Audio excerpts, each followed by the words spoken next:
Okay, Baby Steps by Olivia Dean. Let's get straight into it. The first chord is a D minor 7, okay? So I've got a D root, F major triad in the right hand, and then it goes to this, a G sus chord. G in the left hand, right hand is playing D, G, A, and C. So if you wanted to sing along, these are the chords that you could play, right? Now, if you wanted to sing along on the piano, which means play the melody in the right hand, we're gonna need to change what we're doing. So in the left hand, let's play these as octaves, like this. Root 5, octave 5, root 5, octave 5 there on D, and then the same thing on G. This is a nice standard way to play the left hand, right? So with the melody,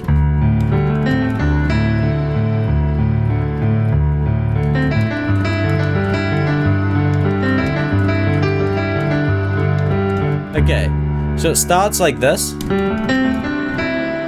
Your thumb is on G, A,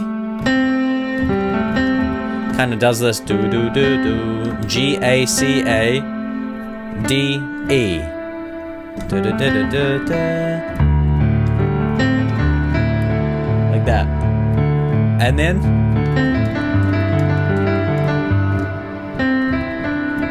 C E D E D E D, G E D. Okay, so slowly together.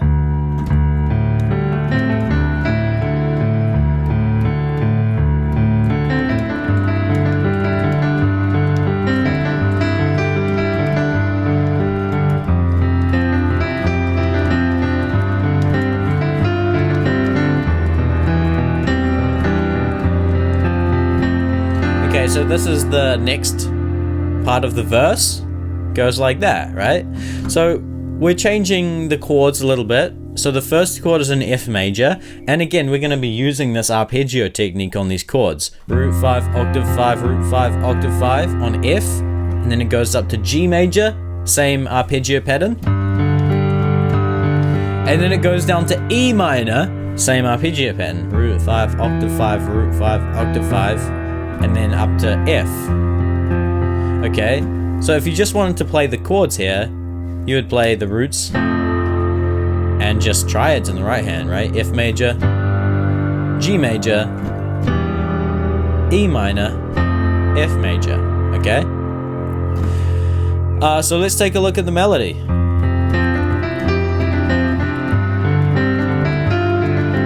That's the first idea, right? C, D, E, G, and then it comes back down, and then up to D. And then the next time around, C, D, E, F, and then down. Now it's got this kind of floating feeling over the left hand. Do you feel that?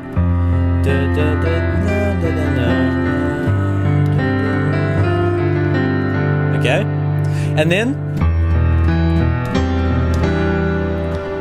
thumb on G, middle finger on C, which goes to D like that. Okay?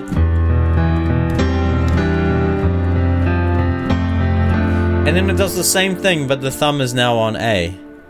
Okay, so let me play that whole section slowly all together.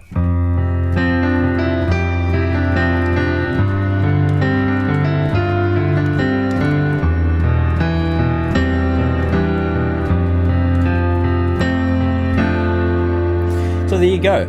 And then we progress to the chorus, right? Baby steps.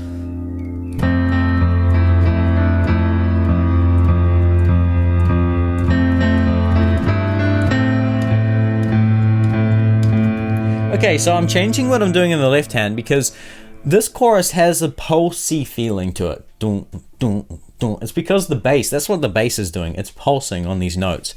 So we can actually create that effect by pulsing the left hand. F, and then F, G, A, like that.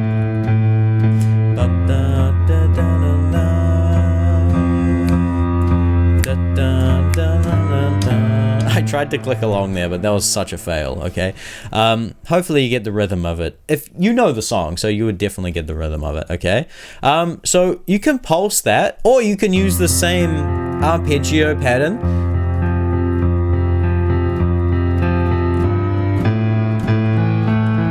You would just need a pulse as you walk up, like that. Dun, dun. Okay, let's take a look at the right hand. That's essentially all it's doing, right? Your thumb is on A. Second finger on C. Dun, dun, da, da, da, da.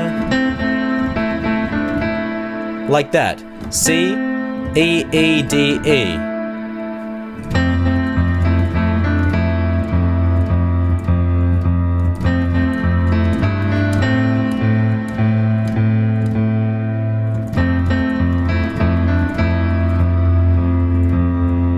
This melody is actually a really great example of question and answer phrasing, which means that the first phrase poses a question. Da, da, da, da, da, da. Right, that's a question, and then it's answered by the second phrase. Da, da, da, da, da, da. You can feel that, right? That's called question and answer phrasing. The melody, da, da, da, da, da, da.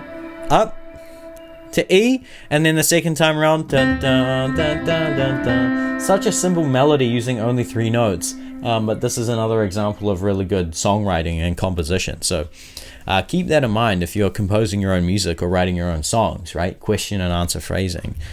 So that's what's happening here. This is what it looks like with the arpeggios. Okay, so it's a little bit strange.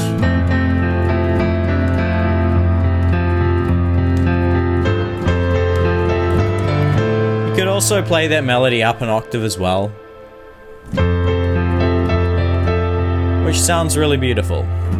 So that pretty much covers most of the ingredients of the tune. When it goes back to the verse, it kind of goes back to that first melody idea.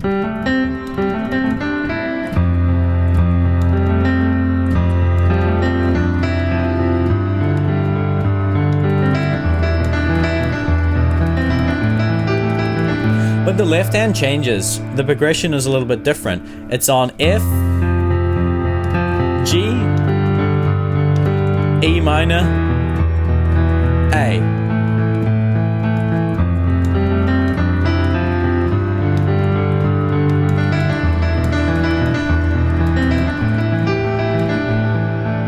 Okay, and there are a whole bunch of different things going on. It's very tasteful, but I won't get into it here. I'm just kind of covering the main ingredients of the tune, and it's up to you to kind of piece them together. And if there are things missing, always refer back to the song. I never cover exactly what to play in these tutorials, and if you've seen any of my other tutorials, you would probably know that. I think it's always good to leave a little bit up for you to kind of work through, so that you can kind of really get some good practice with this tune in. That's the whole idea of TuneQuest. And then there's kind of like the bridge section, which is where we have this interesting thing going on. Right? Wait. Da, da, da. This very gospel-y feeling thing, which is really interesting. And then it's like... Okay. So... Gospel music uses a lot of triads and triad movement, and that's kind of what's going on here, okay? So firstly, let's cover the bass. C, D, E, F. Just a standard walk-up thing. Now the right hand is harmonizing these notes by playing triads, right? First, we have these 2 notes. Together with that C bass gives us a C major triad, right? C being the root, E being the major third, G being the 5th. And then it moves up to this, which is a D minor triad doing exactly the same thing. D being the root, F being the 3rd, A being the 5th. And then we go to this. So this is actually a C major triad in its first inversion. Right, if we take a look at the right hand, we have the the major third on the bottom, the fifth in the middle, and the root, the C on the top. And then this shape moves up to this, which is actually, it's not an F major chord. This is actually a D minor chord, and it's first inversion as well, right? The minor third of D there, the fifth, the root, right? That's root position D, that's first inversion. So this, like, it's a really beautiful movement, but it's actually using only 2 triads, C major and D minor. But triads and inversions are being employed here. That's why it's just very well done. And it's just very simple, very tasty, but timeless. It's used in a lot of gospel music. And the same thing is happening here on this walk down thing. Okay, so again, it's the same 2 chords being used here, just using different inversions. So we start out with C major triad in its second inversion, and then D minor in its first inversion, and then C major in its first inversion, and then it's actually landing on an F major triad in its second inversion to finish off, right? F major, second inversion. By the way, I cover all of this stuff in great detail and very thoroughly, explaining how it works in depth in Unlock the Keyboard Pro, which is a full course that I created, and the Keyboard Wizards Spellbook also covers a whole bunch of this material. Both of these courses are courses I created inside Keyboard Wizardry, which you can access there if you're interested. Check out the top link and get in touch. Okay, so that's what we have.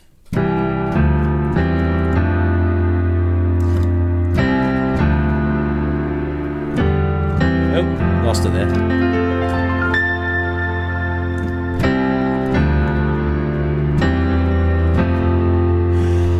Yeah, so that's Baby Steps. Very beautiful, very lovely to play, and again, just super well composed. I mention this every Olivia Dean tune. Her songwriting and composition is very uncomplicated, but once you dig into it, you realize it's just so well done, right? Like, you could agree that that's so well done, right? Taking 2 chords, 2 triads, and turning it into this beautiful moment in the song, right? And if you want something to actually practice from this, definitely practice triads and triad inversions. Okay, so we can do this with a C major triad. That's root position. We're doing it in both hands. Go up to first inversion, second inversion, root position up the octave, and then make your way back down. And then you can do it on D minor,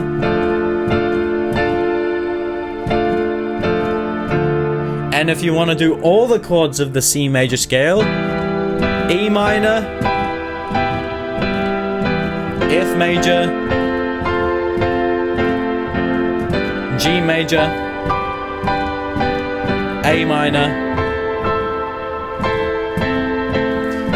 B diminished,